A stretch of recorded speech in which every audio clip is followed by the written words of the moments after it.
ほら、ルフィ、今一緒に海賊になる仲間を探してるんだ。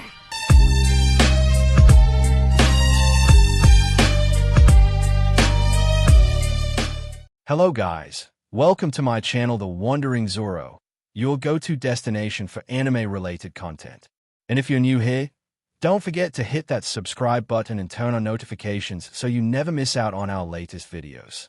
In today's video, we're going to be diving into part 1 of the series, What If Izuku Gained Every Pass 1 for All Users quirk. So be sure to stick around until the end, and let's get started.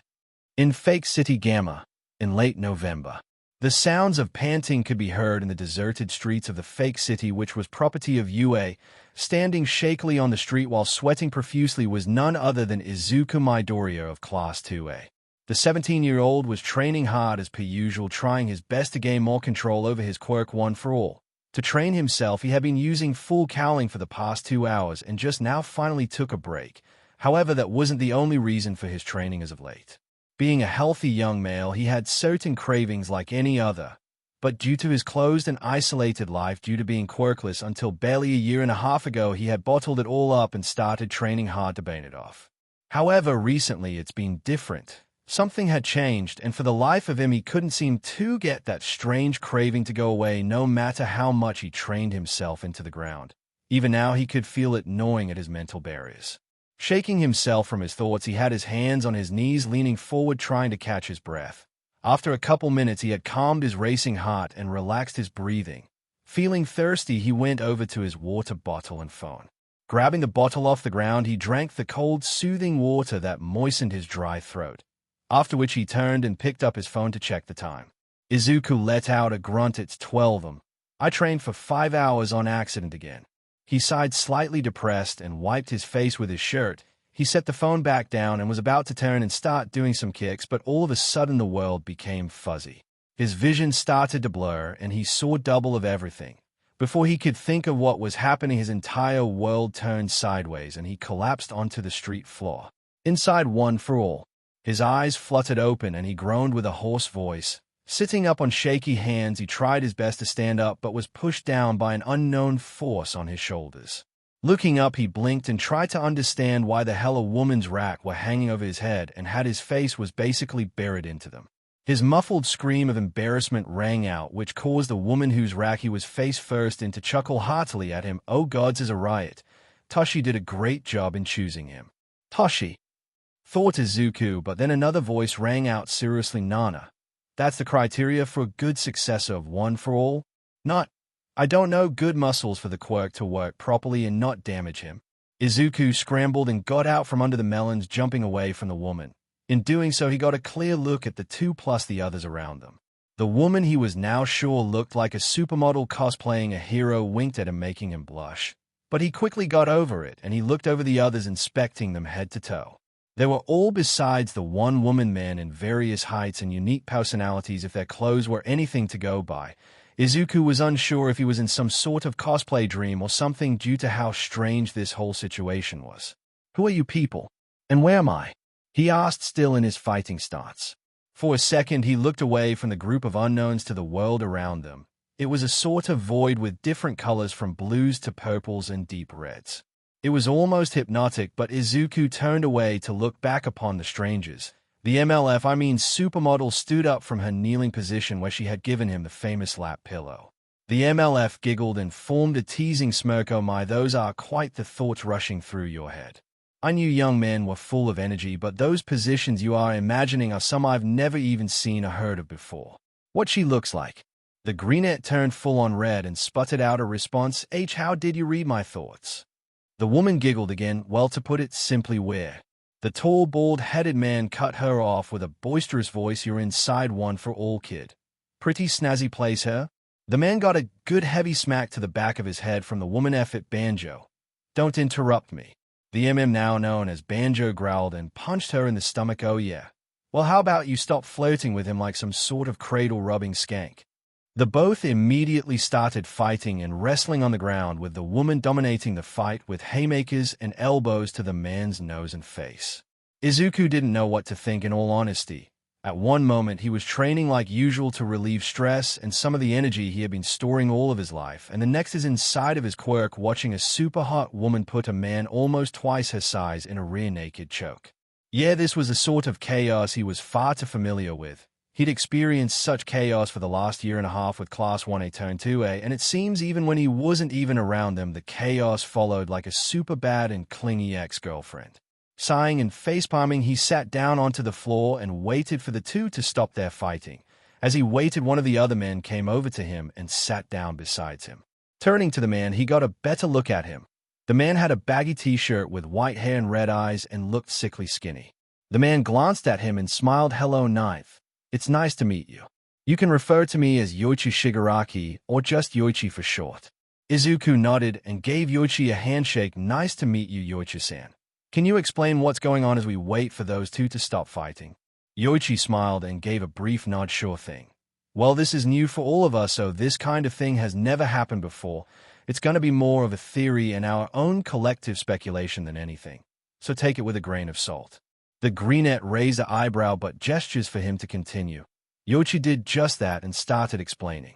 "So the theory we have from inspecting the core of One for All is that it's somehow tapped into your inactive quirk genes. You see, you may have been born quirkless, but you still have the gene in your body and can give it to your children.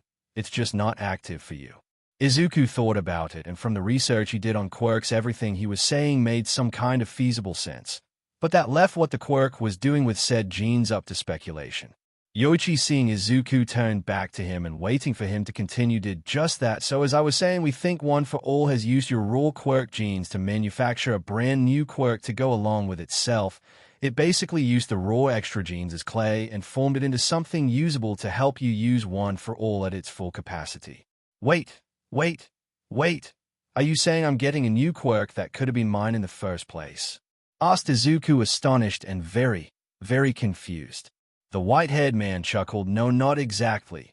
You're getting a quirk, sure, but this one is going to be made from the subconscious of One for All and influenced by your mental and physical needs. It could be anything, really. From invulnerability to something like a transformation similar to your predecessor Toshinori's strange buff form. It's rather fascinating, and with the past users have even placed bets on what it'll be for fun." Izuku was sitting with his mouth hanging open in shock. He couldn't believe it. He always wished for a quirk of his own, and even with One for All it just never felt right to him. But this was something out of his wildest dreams. But then he realized what Yoichi said at the end. "Wait a minute, you guys place bets on what my new quirk is gonna be? Aren't you guys, I don't know, being a little childish?" Yoichi was about to reply, but the masculine voice of Banjo, who was still fighting Nana, spoke up. "Oi, it ain't childish. And besides, I know for a fact it's gonna be something cool like bone claws." Nana slammed his face into the floor and scoffed at him. "No, it's not, you idiot.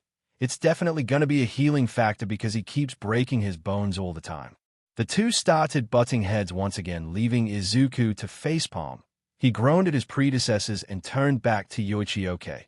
That being said, can you explain who these other people's names are?" Yoichi smiled brightly. "Well, you already know me. And the second and third don't think you're worthy just yet to know their names, so we'll be skipping over those. That leaves Haikud Shinomori the fourth. You've seen enough of Daigoro Banjo, the one fighting who is the sixth, and the Ian with the high collar is the seventh. Besides, that is the seventh Nana Shimaya, the only female, and of course Toshinori Yagi, who is still alive but is represented as the man in golden flames over there." When Izuku turned to where Yoichi gestured to the flaming man that was supposed to be his mentor, he couldn't help but wonder how he didn't notice him until now. Shrugging mentally, he was about to ask something but felt a pull in the back of his head. It was strange, and Yoichi spoke up. "It seems you're waking up. This may be painful and or a genuinely exhausting process, so make sure to rest up and get your school nice." Izuku didn't get to reply as his world turned black once again, and he soon woke up. City Gamma Street. Our protagonist groaned in pain as he felt like he had just slept on a rough and uncomfortable street. Oh yeah, that's exactly what he did. Pushing himself up with a huff, he tried standing, finding his muscles were more sore than they should be, and he was a little light-headed. "Great. I feel like I just went through a meat grinder, and there's still a lot of stuff I gotta do today." He moved with slight pain, getting his phone and water bottle before he made his trek back to his dorm. On the way, he checked his phone to see it was about 6:36 a.m. At least he still had plenty of time to get ready for school. He was glad he wouldn't be getting yelled at by Aizawa for being late again. As he got closer to the dorm to where it was just in view, he started feeling a warm sensation in his chest. It wasn't like chest pain or anything like that, but the discomfort was unlike anything he'd ever felt before. It didn't take that long for him to arrive and enter the building with sweat covering his entire face, and felt his hands shake and spasm. His breathing was rough and his eyes begun to sting. It was after his fourth step that he heard a feminine voice to his left. Glancing over, he saw Momorozu, the class vice president and most beautiful girl in his class. "How Momo looks." "I'm sorry, Yoirozu-san. Could you repeat that? I didn't hear you?" asked Izuku. Momo blinked in surprise and rushed over to him, leaving her romance novel on the coffee table. Izuku absent-mindedly noted it was called Primal Passion, a Forbidden Love. "Oh my Doryuku, you look terrible. Did you stay out and fall asleep after training again?" asked the brunette. Izuku blushed as she fussed over him and started inspecting him closely. "I'm fine, just a bit of a cold, I think." Momo pouted and quickly started dragging him up and towards the elevator. "Then you're going to bed, and I'm gonna take your temperature. You don't look so good, so I'll be texting Aizawa that you can't make it today." The young man sighed but nodded all right. "But seriously, it's probably nothing." The brunette looked at him with a blank stare. "Oh really? The last time you said that very thing, you had broken your arm and 3 ribs. At this point, whenever you say you're all right, fine or okay, we should expect you to be on the edge of death just in case." He couldn't say against that. He really did have a problem when it came to stopping when his injuries were bad and lying about being okay when he really wasn't. The ding from the elevator indicated they made it to his floor, and they made their way over towards his bedroom. But thinking over this caused a thought to appear in his mind. "Wait a minute, I'm about to be with a beautiful girl alone in my room without any supervision at all. Oh no, baskets." He started to protest in embarrassment. "You know it's okay, I can take it from here. Don't worry about me, I can." He got interrupted by Momo, who opened his door and walked him in while having her arm wrapped around his own. "No buts, mister. You're sick and need to relax, and I'm going to help you. No more complaints, or I'll make All Might come and scold you into taking it easy." Izuku sputtered as she pushed him onto the bed and started making a thermometer in her hand using her quirk. Before he could even react, the thermometer was shoved in his mouth and he was pushed to lay down. The two kept silent, staying like this until she took the thermometer out and checked it. From the way her eyebrows shot up, he knew that wasn't a good thing. "My Doria, I'm going to have recovery girl come over. Just stay there while I go get my phone, okay?" she said before sprinting out the room, not leaving him with a chance to retort. Okay, that was weird, but not the weirdest reaction I've seen in my life. Although that does make me wonder what was the thermometer reading. He glanced at the said object that Momo had placed down on his desk. Glancing at the door and once more at the object, he sat up and reached over for it, only to feel a tightening in his gums for a moment, and soon they stung like pressure was being put on them from under the teeth themselves. Oh, son of a All Might, this hurts," he exclaimed on pain. He started getting used to the pain after about a minute as it numbed itself. He could taste vital fluid, but that wasn't his main focus as he grabbed the thermometer quickly and checked it. To his astonishment, he saw it read 212 degrees Fahrenheit or 100 degrees Celsius. "Oh no, that's not good." He cursed it in worry.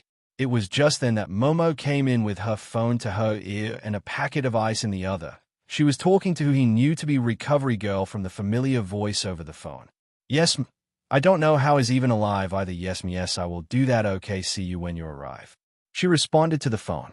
Izuku couldn't help but chuckle. The way her frazzled hair looked made her seem goofy in his light-headed mind. But then he noticed her clothing and blushed. She had been wearing a form-fitting tank top and shorts that did nothing to hide her curves and, dare he say, enchanted the way her legs looked. He honestly didn't know how long he had been staring, but from the way her face turned a deep red and her eyes darting towards him and away repeatedly, he could put together that he dozed off mentally and had gotten caught. "Sorry, you look really pretty," he said in his delirious state. Momo gave a fake cough into her hand while still blushing. "It's fine, my Doryukuin. There's nothing wrong with you appreciating your what you like as long as you don't act like Mineta or Denki." Izuku grimaced at the mention of Mineta and unknowingly let out a small growl that sounded like an animal. Momo didn't seem to notice, so they stayed like this with minutes waiting for Recovery Girl to arrive.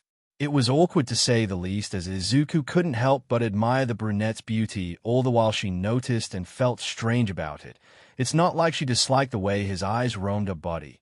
It was the opposite, in fact, but that was the problem she was having. She had known Izuku for over a year now and felt comfortable with him. Heck, she had even admired his body too at some points, but this was the first he did it to her, and she didn't know what to feel or how she wanted to feel. Everyone knew Uraraka had basically called dibs on the green-haired boy, but that didn't stop her and a few others from liking what they were seeing when around him. She had even confided about him to her close friend Kyoka, who also had been checking him out quite a lot and came to the conclusion he was a well-sought-after guy. If it wouldn't hurt Uraraka's feelings, then many of them would have taken a crack at him, Momo being included. But the way he was looking at her now made her feel proud, happy, excited, maybe all of the above if she was being honest with herself. But God, he just didn't stop looking at her, to her neck, to her melons and toned stomach from training as a hero for a year. She could say he apparently really liked her thighs, but the most she seemed to notice him looking at was her eyes. Yup, her eyes, a place that was not at all sexual in nature, but apparently he liked to stare at them as of right now, and he wasn't going to stop anytime soon. Knock, knock, knock. Scratch that. He looked away and towards the door with a deep blush. Dang it, she honestly missed his gaze for some odd reason. Momo got up and went over, opening it, allowing the short elderly woman inside. With her was a few small medical machines she needed for the test she was about to do on the green-haired boy. Hello again, recovery girl. At last I kept my promise and don't have any broken bones this time. Izuku joked half-heartedly. The elderly woman sighed at him but smiled. It's good to see you too, Sonny, but I don't have time to talk. I need you to tell me what happened to make you so sick while I run test. She took out a wrap and placed it on his bicep, letting it inflate to take his blood pressure.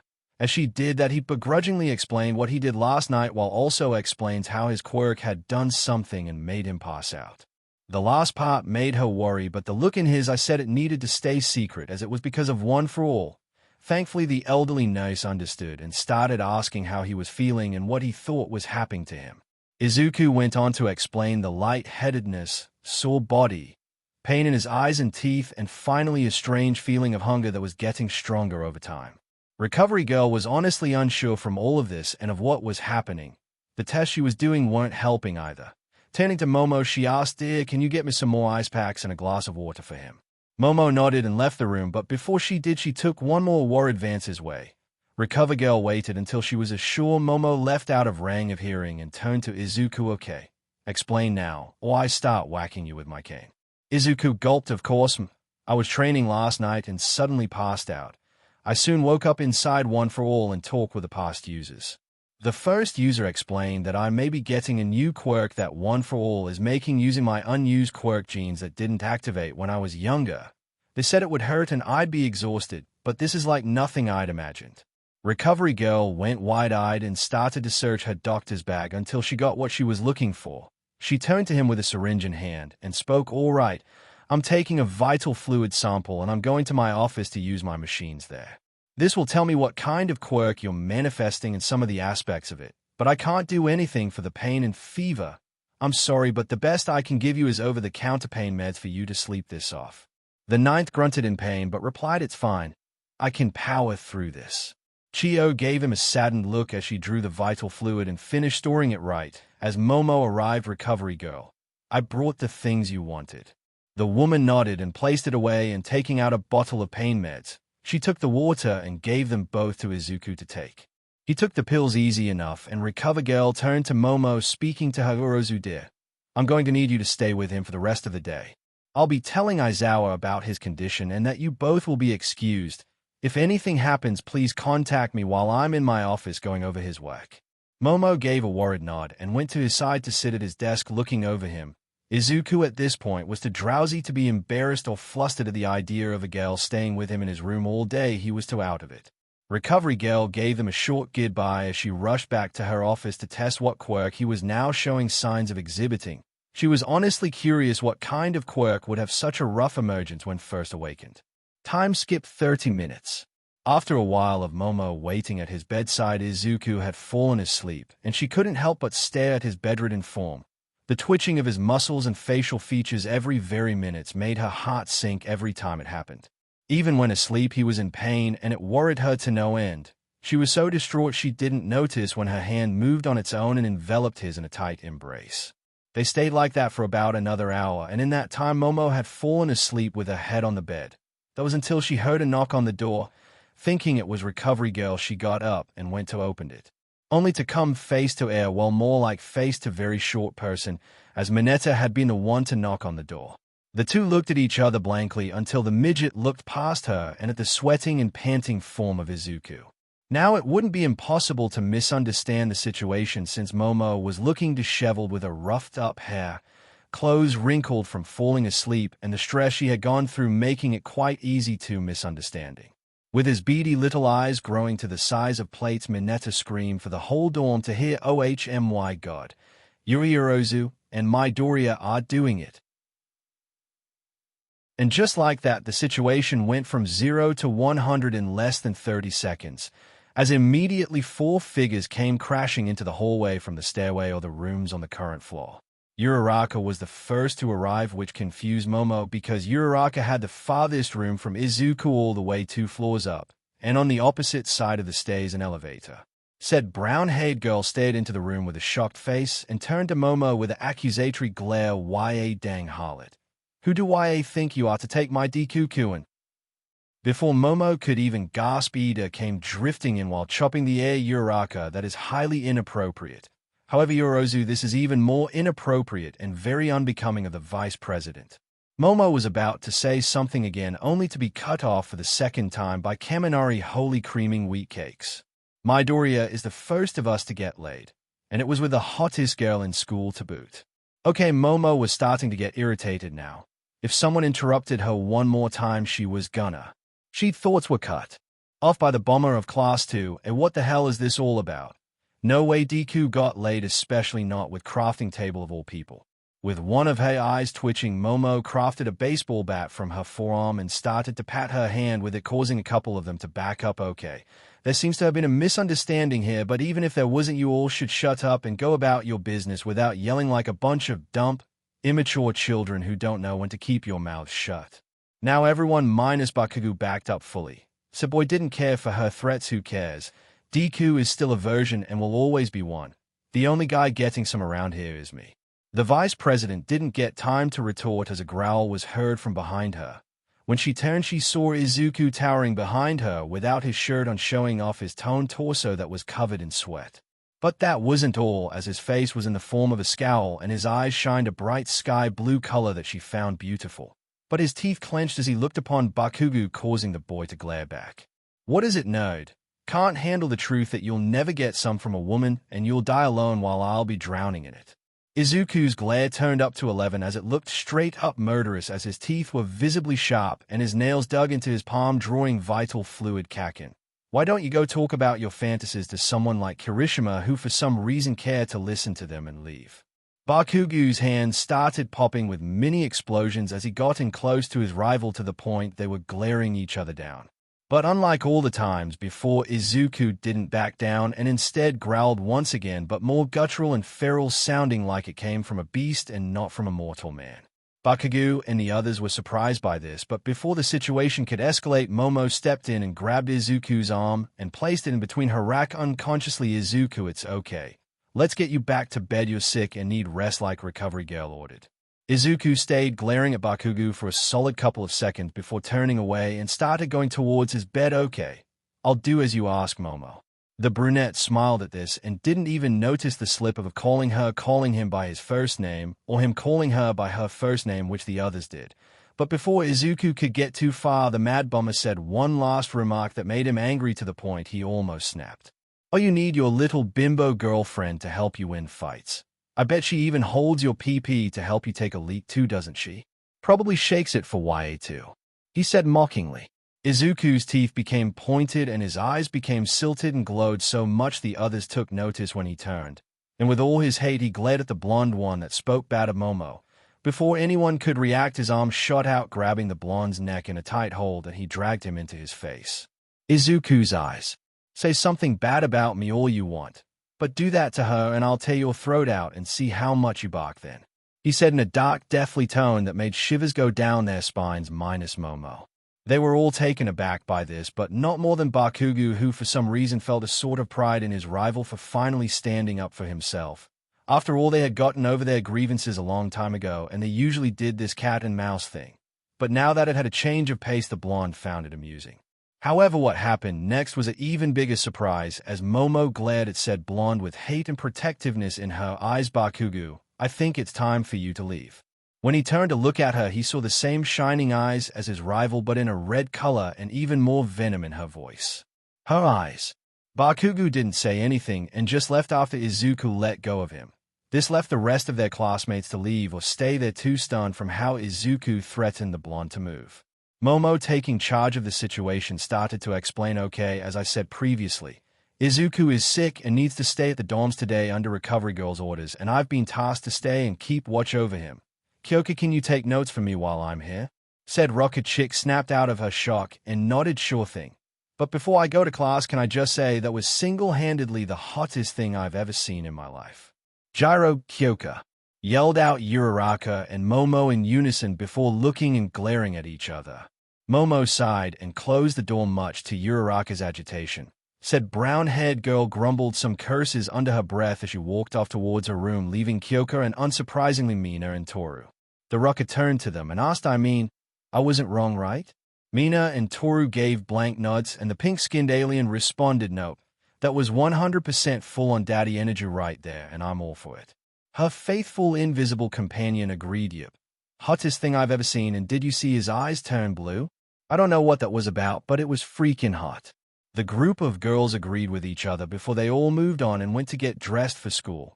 Leaving the midget that started it all to grumble to himself, they really didn't even notice I was still here. Stupid anime protagonist and his stupid REM luck. Izuku sat onto his bed with a sigh. He didn't know what had gotten into him. One moment he was fine, and then the next he had Bakugo by the throat and threatened him.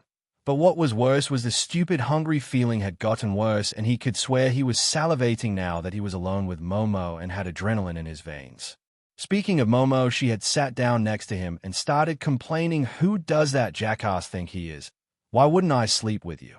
You're super handsome and have a rocking body, and that's just the aesthetic reasons. There's also the fact you're kind and would never brag about it or think of me badly if I did. Now it was Izuku's turn to be shocked. Wait, what? You really think about me like that? And would be okay doing that sort of stuff with me? Momo blushed but couldn't stop herself from answering truthfully, well, you're a great guy and anyone would love to be your girlfriend. I know it for a fact since Kyoka and I talk about what we would do to you all the time if given the chance. Just the other day I told her about a dream I had the night before about you and I doing lewd stuff together. Izuku was unsure how to respond to such bold words.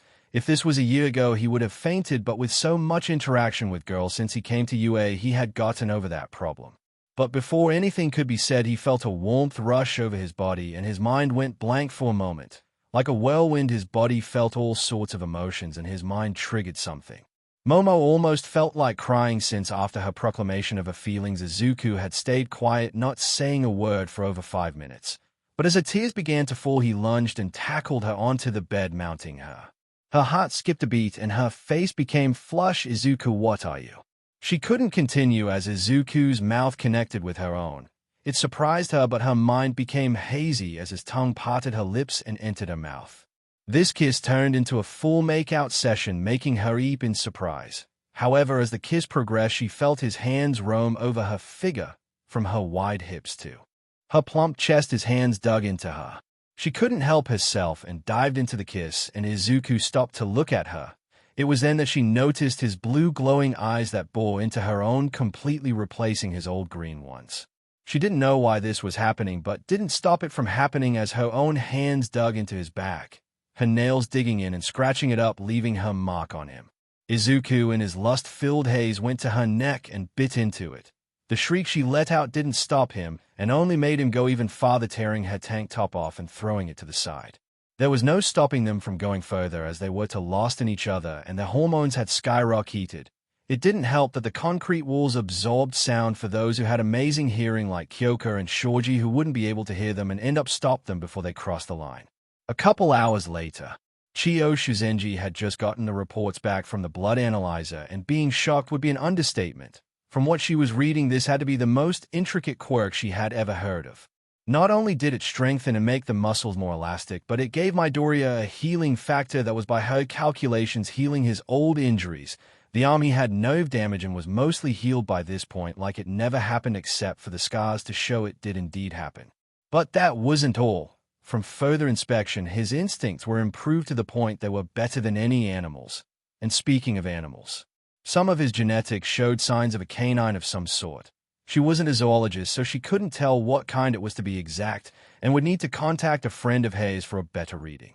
However, the most interesting was that he had stages or forms inside his new quirk. First form was the basic boost he had without showing signs of becoming animalistic, but the second stage was just that. He would become more beast-like and ferocious, but also stronger. His strength would double, and his instincts would be that of an animal. The third and maybe final stage, though, was a mystery, as it was very complex, and she didn't have the capabilities to fully analyze what she was reading. Hell, there could be a fourth stage for all she knew, as she was way out of her depth at this point. But there seemed to be one thing that piqued her interest. On the hormone readings, it showed they were doubled, if not tripled, their natural capacity. It was almost as if he was an animal in heat from these readings. Ooh. Oh God, he was in heat, wasn't he? And she had the most physically developed girl in his class watch over him alone for the past 2 hours or more. In a frantic struggle, she ran to her phone and called Izawa, hoping he would pick up as soon as possible. The phone rang once, twice, and on the third, Izawa answered. "Hello. What is it you need, recovery girl?" Chiyo gulped as she started to explain. "Shota, I've made a huge mistake and need you to rush over to the dorms. Midoriya had developed a new quirk and is in heat. I repeat, Izuku Midoriya is an animalistic like heat and is alone with Miss Yoirozu without any adult supervision. Alright, I'm on my way." With Izawa, the tired teacher of 2A had just got off the call with recovery girl. Unfortunately, he had his phone on speaker and the whole class had heard of the situation. He had to restrain Uraraka with his scarf as she shouted curses and, in her own words, stab a beach. To say he was having a rough time was a definite understatement. Sighing at this nonsense he had to deal with, he threw Uraraka towards Zu, who wrapped her in her tongue and tried calming her down. But from the way Uraraka was kicking and screaming, he could tell she wouldn't calm down anytime soon. Without anything holding him back, the teacher ran out the classroom and booked it towards the dorms, not even stopping when present MIC and Midnight called out to him. Speaking of which, present MIC turned to Nemurai Kiyoma, also known as Midnight. "What do you think happened for Shota to run like a sleeping bag? Was being held hostage?" Nemurai had her Midnight senses tingling. "I think this is to do something with a student or students doing something sexual in nature." MIC gave her a strange look. "And how would you know that?" Nemurai smiled. "With my Midnight senses, of course." MIC deadpanned. "Your what?" Nemurai huffed in annoyance. "My Midnight senses. I can sense when someone does something sexual in the area. In fact, I sensed something happening in the direction he was going about 3 hours ago." MIC didn't know how to respond to this and asked, "Should we go help then?" The purple-haired heroine shrugged. "Sure. I got nothing to do since this is a break time for me." Back with Izawa, Eraserhead was huffing as he kicked the door to the dorms open and rushed to the stairs, running to the second floor. When he arrived on the desired floor, he felt an eerie sense of dread. Walking towards the door to Midoriya's room, he gulped and knocked. It took him a minute until a sweaty, hickey, and bite mark filled Midoriya. Izuku opened it and greeted him. "Oh, hello, sensei. What are you doing here?" Izawa looked past him to see Momo covered by a blanket, but just as sweaty and passed out unconscious. Looking back to Izuku, he saw him gulp. "The old lady sent me since she found that you were an animal like Rut Cycle. Seems I was far too late," he responded, sounding completely done with this entire situation. Izuku, upon hearing this, looked down sadly. "I'm sorry, sensei. By the time I knew what was happening, it was all over." Izawa rubbed the bridge of his nose and sighed. "It's not your fault, problem child. This is a quirk accident no one could have seen coming. You too won't be at fault for this, and even if you were, then you'd be in no trouble at all, since those type of relationships aren't exactly frowned upon in UA. At best, you get a scolding from Nezu and our ex-education teacher." Raising an eyebrow and tilting his head, Izuku asked, "Wait, we have a ex-education teacher?" Izawa didn't get the chance to reply as a new feminine voice spoke out in excitement. "Of course there is. And it is Ideo, I mean Midnight." Turning towards the elevator, the two saw Midnight and present MIC walking towards them. MIC chuckled at his female best friend. "Really, Nemurai, a JoJo reference?" Nemurai shrugged. "Can't a girl pull a JoJo reference every now and again?" MIC hummed. "I guess not. Anyway, what's the situation, Shota?" Izawa sighed before explaining the entire situation to the surprise of the two pro heroes. mainly MIC, who shouted at the top of his lungs and accidentally used his quirk to broadcast to the entire school what Izuku, Midoriya, and Momoyorozu had slept together. And Midoriya has awaked a second quirk? Nemurai hit MIC upside the head to shut him up while she clutched her ears. Damn it, Hizashi. My ears are bleeding. From behind Izuku, Momo had sat up with a bed sheet covering her. Izuku, dear, what happened? What was that? Izuku turned and gave her a warm smile to comfort her. It's nothing. Just present MIC-sensei being himself and telling basically the entire school what we did. But then again, I bet if he didn't, Mina would have spread it herself. Momo blinked a couple times before blushing up a storm. What? Oh no. And I still can't feel from my stomach down, and it's been at least an hour. Mina is gonna tease me to death for this. Nemurai blushed at hearing this and giggled like the pervert she was. Ha. I am so telling everyone that Midoriya absolutely destroyed Yorozu in bed. Oh, I can even film All Might when I tell him how his son Detroit smashed his girlfriend. It'll be hilarious. Izuku sputtered his "not my father." Nemurai smirked. So you denied that, but not the part about absolutely going to ham on Momo-chan's honeypot. I didn't. You put words in my mouth, he said with an accusatory finger pointed at her. Nemurai laughed. And I bet you forced yourself inside her mouth quite a lot, didn't you? Aizawa had enough of this crude banter and wrapped the R-rated heroine in his scarf. Sighing one last time, he turned and spoke. The old lady will be by in about an hour. So if you need anything, then call or text her. I'm leaving since I don't get paid enough for this thing. MIC laughed and waved at the greenette, following the grumpy cat lover out of the dorms. This left Izuku flustered and horrified of what he needed to do next. He turned and closed the door behind him, going over towards Momo, who was still sitting and hadn't moved. Gulping, he sat down and rubbed the back of his neck. So, what should we do about this thing between us? Momo fidgeted nervously. I mean, if you don't want to be in a relationship with me, then it's all right. I may have pushed my feelings for you and sort of forced you into doing that with me. Izuku shot his head up and looked shocked. What? No, of course not. You didn't push me into doing that, and I would love to have you as my girlfriend. I just hope you understand how wrong it felt for me to basically take advantage of you while I wasn't in control. The heiress to the Urazu family, glad you didn't take advantage of me. I did it to you. I mean, I'm the one who tore your shorts off and forced your face into my... Oh, wait. Okay, I think I get it. We're both equally at blame here. But I still think I need to address the elephant in the room. Momo tilted her head. What do you need to address? Izuku gulped once more. Well, we didn't use protection, and you said you can't feel your legs, so I was wondering if I should ask Recovery Girl to bring a wheelchair if you aren't able to walk on your own. Oh, maybe we should ask for that and some morning after pills, since I'm not on anything like that. They both awkwardly sat, not knowing how to progress the conversation. So by clearing his throat into his fist, Izuku started, I'll send her text. Hopefully it's not awkward when she gets here. Momo nodded yes. It would be very uncomfortable to have a conversation with someone like her who we all basically see as a grandmother. Izuku chuckled at this and sent the text and received a short reply of K. He laughed a little at the response and showed it to Momo, who giggled. They stayed like this for a while, and in that time Izuku and Momo had gotten dressed. Although Izuku did have to help Momo put her clothes on as she still couldn't feel or really move her legs. It was about 10 minutes later that Recovery Girl knocked and was let in. To the two teens' surprise, she had brought a wheelchair and a cast. Recovery Girl, why did you bring a leg cast? Asked Momo. Recovery Girl raised a brow and glanced at Izuku to see him standing upright. Oh, I guess the wheelchair wasn't for Midoriya. My mistake. Izuku pouted at this, but Momo couldn't help herself and laugh at him. Izuku gave her a look, but she didn't care and continued to laugh. Recovery Girl rolled her eyes at the obvious young couple.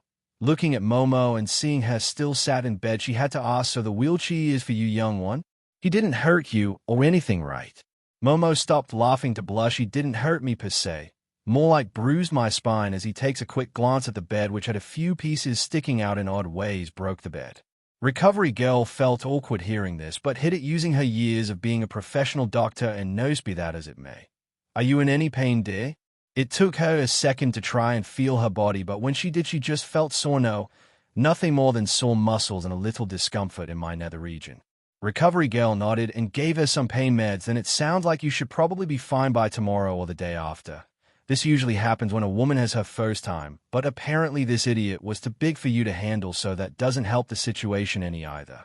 The two blushed and looked anywhere but the elderly woman, making said woman grin a bit.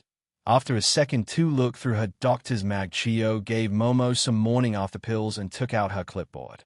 Alright, so let me explain what's happening. For one, Midoriya is developing a new quirk.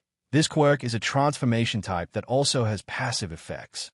At this, Izuku and Momo were surprised, and in Momo's case started freaking out. Holy mother of Dash. How is that even possible? Recovery Girl face-palmed. I'm not exactly sure, but it's what's happening, so all we can do is deal with it. Now, if there aren't any more interruptions, I'd like to list what I have found. Momo blushed in embarrassment at this. Sorry, go ahead. Chio nodded in approval and started reading from her clipboard. Alright, so to put it simply, your body will be stronger and more durable with enhanced endurance. Besides that, you will have animalistic instincts and increased senses. She flipped the paper to the next page and continued, it seems like your new quirk has a transformation aspect that has stages to it. The first stage is your regular look and the previously said improvements that are passive. Izuku and Momo had their mouths gaping at this, but Chio was not done. He has a more bestial form and maybe more, but it's not exactly clear in my readings. In this form, you may grow more hair, sharper teeth, and become more feral in mindset, similar to Hound Dog. Izuku gulped at this and asked, that's a lot to take in. And that's all right? No growing a tail or wings. Chio glanced at her papers and hummed, you may grow a bit taller and grow some facial hair. But that's all I can tell from my tests, although there is some room for error. The two teens grimaced at the last part, but nodded to it. With her explanation done, Chio gave them some medication for pain or discomfort and left, telling them to stay safe and not do anything stupid while she was gone. Time skip. It was around 3:45 p.m. now and classes would be out soon. Izuku and Momo were pretty hungry since they missed breakfast and lunch, so they went down to the common area kitchen to make some food. Well, more like Izuku made the food while Momo sat in her wheelchair that was placed at the dining room table. Izuku made a bowl of his favorite food, katsudon, which Momo had actually never had, much to the greenette's surprise.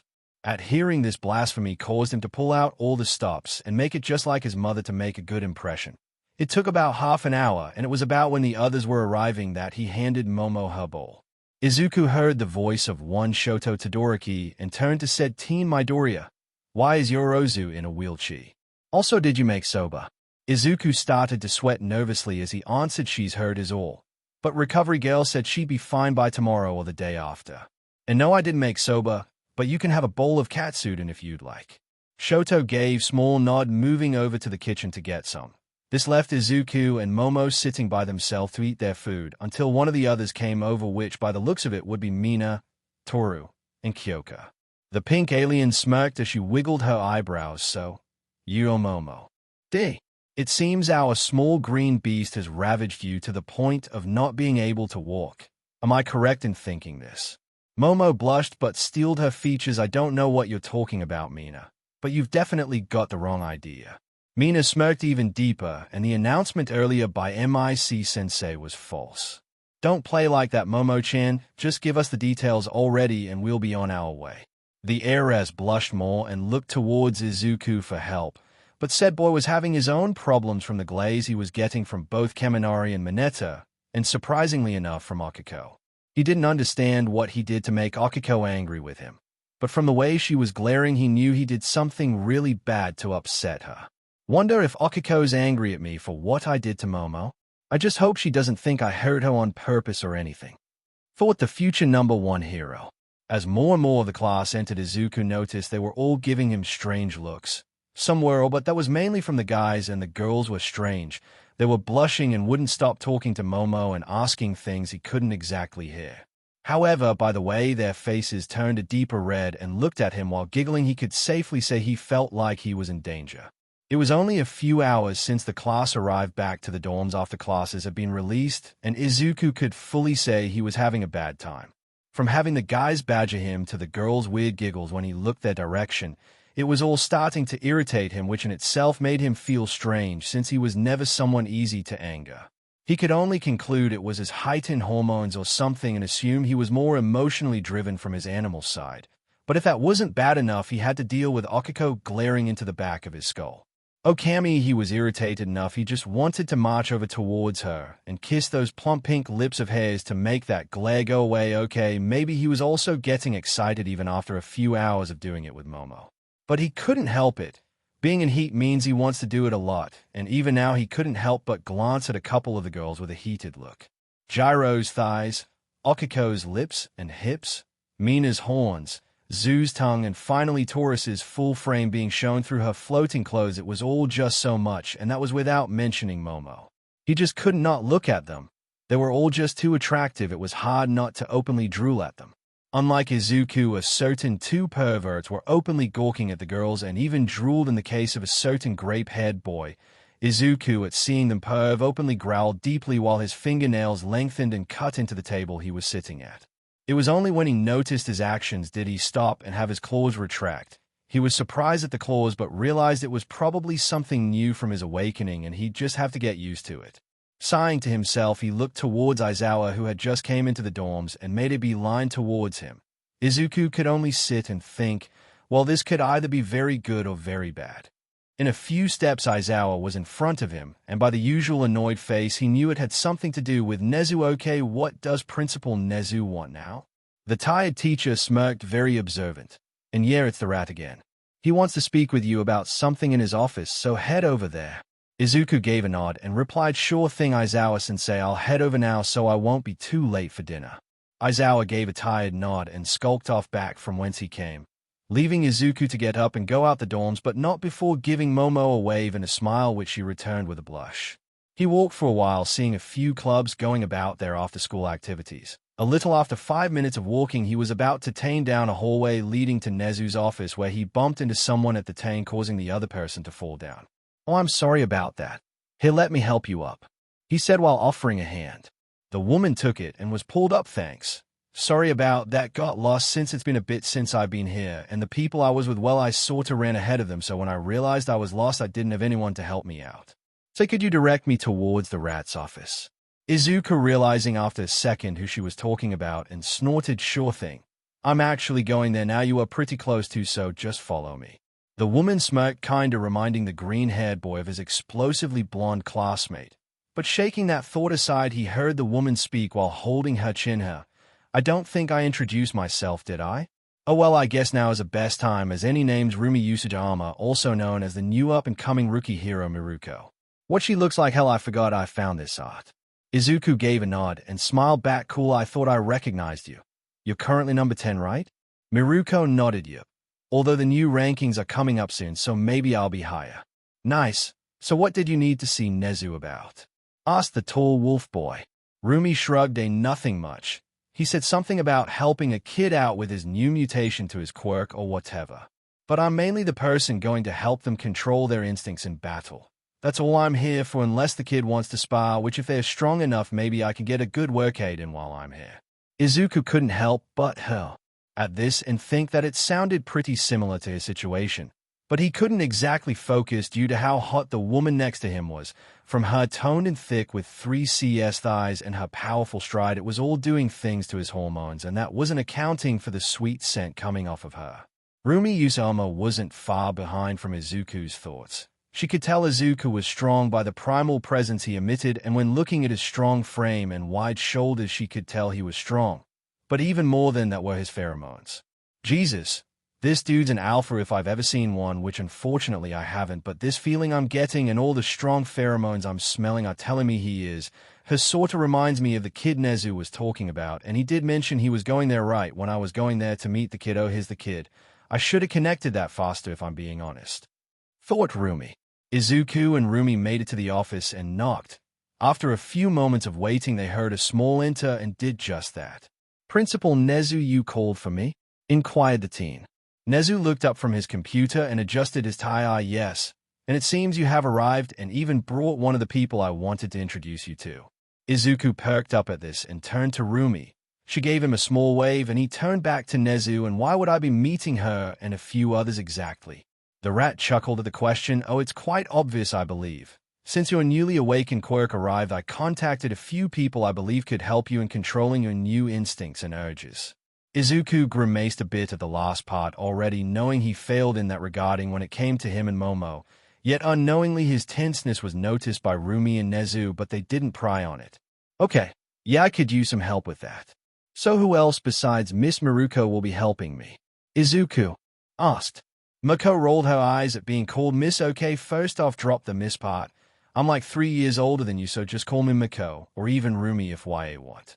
Izuku gave a nod to this, but turned back to Nezu so he could answer his previous question. Although before he did, he could swear he heard footsteps that were oddly familiar. The principal smiled and gestured to the door, which opened automatically to show 2 women. One surprised with her hand locked in motion as she was previously about to knock before the door mysteriously opened. The other just shook her head at the principal's antics and walked in, soon followed by her companion. Izuku knew both of them immediately after looking at them. The first was obviously his art teacher Midnight, and the other was the partner of Mako, being the dragon hero Ryukyu. He absent-mindedly noted the well-developed bodies of both the women, making Izuku gulp. What Ryukyu looks like. Again, Nezu and Mako noticed along with the new arrivals. But this time Nezu spoke up. And I see you really do need help. Say, from your earlier reaction, did you perhaps indulge in those urges already? Because if so, I need to know to make sure nothing bad happens, and because I find it amusing. All those in the room turned and looked at Izuku, waiting to hear about what he had done. Although they mainly thought it was something small like maybe eating meat raw or even chasing a squirrel or something, but boy were they in for a surprise. The boy in question started sweating nervously, causing Rumi to elbow him. Come on man, it can't be that bad. Izuku became more red and rubbed the back of his neck. Okay, I'll explain, but just know we both are all right with what we did. Alarm bells went off in the others' heads, but let the teen explain. And oh boy, was it an explanation. From what he had said, their jaws dropped more and more. Izuku had explained what had happened since Momo opened his door to Mineta, all the way up to how Aiza, Amaisi, and Midnight had arrived to see him and Momo sweaty from their not-so-decent escapades. Of course, Midnight already knew, but liked to see the faces of the others when they realized she had already known and just played along. She couldn't help herself but break out laughing at their faces and how embarrassed Izuku had become by the end of it all. Nezu, seeing Izuku was done, rubbed his temples and thought before stopping and turning to the boy. Okay, first class you're gonna have is with Midnight to try and control your heat as much as you can for when it comes back. Izuku tilted his head at this. Wait, it's supposed to go away? Then why do I still feel like mating? Well, that doesn't sound good, said Rumi. Nemurai, also known as Midnight, nodded. Yep. Sounds like he may have an all-round heat cycle until he reaches an older age where he physically can't do it anymore. Everyone looked to her at this, making the woman sigh. Really? None of you would think the ex-education teacher would know about heat cycles for people with animal quirks? At that, everyone shrugged or nodded and went back to the problem at hand. Nezu spoke while looking between Izuku and Nemurai. The plan stays, but it seems Nemurai-san will have to up the difficulty of the classes. And I say this for the girls of this school's safety. Please don't teach him anything too outrageous. And if you end up sleeping with any other girls, my Doria, do me a favor and make sure they take their anti-pregnancy pills, or you tell me otherwise so I can set something up for the soon-to-be pregnant girls. Izuku blushed but agreed, and Nemurai smiled wickedly, making the poor teen worry for his safety. However, Rumi and Ryuko both looked at Izuku strangely, but thankfully no one noticed.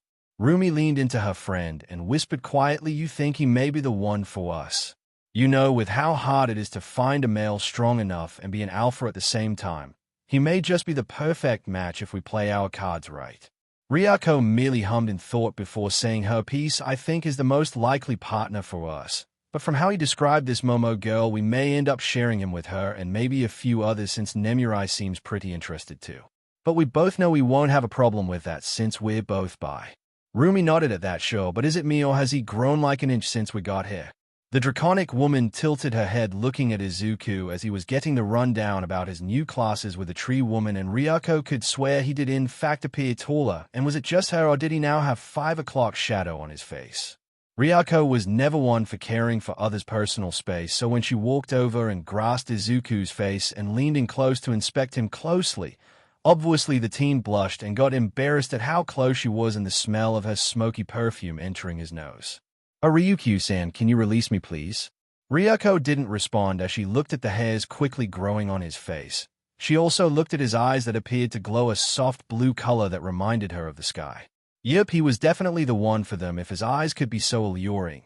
and by the smell of him, which was a strong mixed scent of pine trees and musk, she could definitely see herself and Rumi tag-teaming him. Before she let go of his face, she kissed his cheek and walked back towards the now awestruck Rumi. Yes, it appears he is growing facial hair right before our eyes, and I do think he is slowly getting taller. I think he may not be done adapting to his new quirk and mutation. Izuku was shook out of his shock by hearing her words and rubbed his face. To his surprise, he did feel hair growing, and now that she mentioned it, did he always see the top of Midnight's head? Probably not, but it was surreal to think about. Recovery Girl did say I would have some physical changes, but a beard and height were definitely not what I expected. My nails lengthening sure and even sharper canines, but height and a beard just seem weird to me. Nezu hummed at this. Well, it could be weirder. You could have grown a tail or animal ears. Oh yeah, those would be weird too. The room talked a bit more about Izuku's classes with the three. Mainly how Rumi would be in charge of his fight instincts.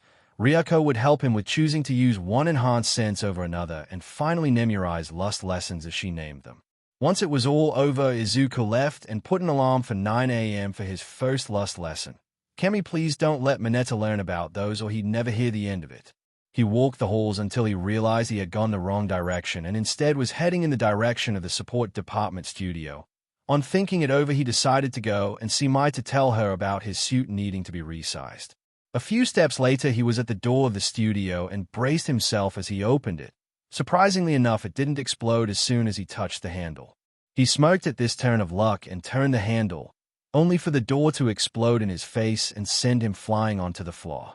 A pressure was felt on his chest, and when the smoke cleared, he sighed and greeted the girl. Hey Mai, how are you doing? Mai Hatsune lifted her steampunk goggles and straddled his waist, showing that she had no shirt or undergarments on. Oh hey, them muscles, how are ya? You look a little different. Did someone put you in a machine with gamma radiation and a super soldier serum? Izuku just stared at the bouncing rack, barely comprehending what the pink-haired girl had said as she straddled him. No, I did not. But I did awaken a new quirk, so that's something. Mai stopped bouncing on him and got centimeters in front of his face. You what? That's amazing. I can't wait to make you new gear. So what is it? Laser eyes? Flight? The power to control woman with pheromones? No, nothing like that. I just have enhanced senses and am sort of a werewolf with different forms that I haven't quite used just yet. Mai got off of him and dragged him into the support studio while saying this is going to be great. I can already see the babies I can make. But I'm gonna have to scrap your old suit. You've definitely outgrown it and I doubt it'll stretch. Izuku saddened at hearing this but grew a small melancholic smile knowing that it was time to grow up and take another step in becoming the hero he wanted to be. Okay. I trust you to make me something great, so I'll wait for my new suit. Just notify me when it's done. The pink-haired girl grinned and gave the teen a hug before running off to her workstation, a new suit coming right up. Just you wait, I'll create something that'll blow your socks off. I look forward to it. Now I gotta go back to the dorms for dinner, so CYA Mai also put a shirt on. He gave a wave before walking out of the studio and towards the dorms, leaving Mai to put a shirt on and construct her masterpiece. From the ideas she had, she just knew she would hit it big with this one. Oh, she could see it now, how Izuku would look amazing in it and sweep her off her feet right after he became #1 in the world. And then and only then he would confess his feelings for her and propose. Well, something like that, at least since her actual thoughts got rather hot in nature and can't be spoken about due to not wanting to traumatize anyone who had a mind-reading quirk. Time skip. Izuku had gotten back to the dorms and had eaten the curry made by Kirishima and Koji. It was pretty good and had a little spice to it that Izuku found he really liked. Other than that, nothing of note happened. Well, other than the others making a big deal about his facial hair and how he seemed taller and more bulky, but he tuned all of that out after a while of hearing it and instead focused on Momo, who had also gone over some slight changes.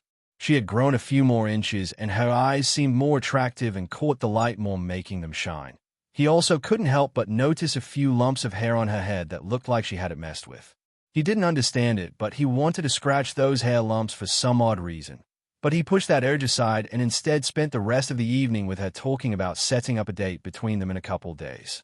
Later that night near bedtime, Izuku made it to Momo's room with her in his arms since she insisted he stay with her tonight as compensation for breaking his bed in half, which now that he thought about it made no sense since he was the one who physically broke it when he used full cowling near the end.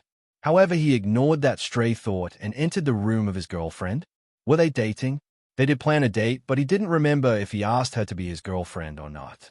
That aside, he went and sat on the bed, placing her near the center of the bed and kissing her beautiful red lips, which she thoroughly enjoyed, and smiled lovingly at him when he stopped. Thanks for that, Izuku. Now want to tell me what happened with Nezu? The wolf boy smiled before jokingly saying sure. But it's a little much, so you might want to sit down for this. Momo rolled her eyes at his joke, poking fun about her currently being wheelchair-bound for the time being. Very funny, but seriously, what did he want? He wanted to introduce me to some people who could help me with my new animal instincts and urges. He explained. Momo hummed at this and took a guess at who it was. Was one of them Hound Dog? Izuku shook his head. No, he's still on vacation to spend time with his wife and kids, remember? The heiress thought for a moment before realizing, oh yeah, I forgot about that. Still can't believe his wife is pregnant for the 6th time now. Izuku nodded. Yeah, I was surprised by that too. But like I was saying, it was actually 3 people. Those being Mako for my fighting instinct, and Ryukyu for my ability to choose which of my enhanced senses to focus on. Momo hummed at this before realizing he didn't say who the 3rd one was. And YM. Izuku, that's only 2. What about the last one? The last one is Midnight Sensei, and she's responsible for helping me to control my breeding urges and controlling my heat the best I can. The onyx-eyed girl sat with wide eyes before exclaiming, what? But what if you end up betting her like you did me, or worse, she ends up teaching you how to have intercourse better than you already are? I can barely handle you now. What the hell would I go through if you were even just slightly better? Izuku's sweat dropped. That's what you worried about? Not the fact I'm probably going to be edged like a simp, or even worse, like Mineta? Hey, could be worse. You could accidentally get all your trainers pregnant or something, or maybe even start lusting after the other girls in class. She said nonchalantly, making Izuku think he hit his head and this might all be a weird fever dream. When he pinched himself and felt pain, he knew it wasn't, but still felt confused on her priorities. After thinking for a bit, he just gave up and laid next to her and pulling her into his chest. Alright, that's enough of that. We got class tomorrow, and it's already pretty late as it is. So let's relax for a bit as we get ready to sleep, maybe even put Netflix on or something. Momo pouted, wanting to talk more, but knew he was right. And it helped she wanted to watch the first Jurassic Park since Netflix was doing a special month of pre-Quirk era movies that she had been looking forward to watching. So she pulled the covers over their legs and grabbed the remote before starting the movie, which, like she had hoped, was very good and an enjoyable watch that by the end made them both want to watch the sequels to see if they were just as good.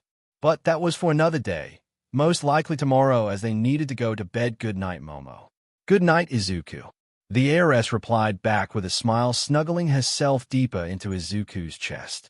Next morning, Izuku had stirred due to something tickling his nose. The soft sensation caused him to turn his head a few times before he started to wake up fully and look at the offending item that woke him up. Blinking his eyes to get the tiredness to leave him, he glanced at the fluffy black objects that looked awfully a lot like a cat's ears. It took him a few seconds to understand what he was looking at and who the ears were attached to. Momo, you got to wake up because I've got to be seeing things, said Izuku with wide eyes. Momo groaned quietly and unladylike before tilting her head up to stare into Izuku's eyes with a grumpy expression. Izuku, this better be good or I'm hitting you. Izuku was surprised by this and thought, who knew Momo wasn't a morning person? Guess she takes her time waking up like Mom or Auntie Mitsuki before presenting herself to look like a natural awakening beauty. He looked up from her grumpy face to the 2 cat ears on her head and lifted a hand to rub one. The effect was immediate as Momo shivered, and after a few more rubs she made noises sensually, causing him to stop and blush. Momo at this point was fully awake and stared at him intensely. Izuku, what did you just do, and why do you have a tattoo on your chest? Wait, what? Was all Izuku could think before looking down at the tattoo of a wolf and moon on his right pectoral. So, this was the end of part 1 of this series. Stay tuned for next part of this series, and if you like this video, don't forget to like, share, and subscribe to our channel. Until next time.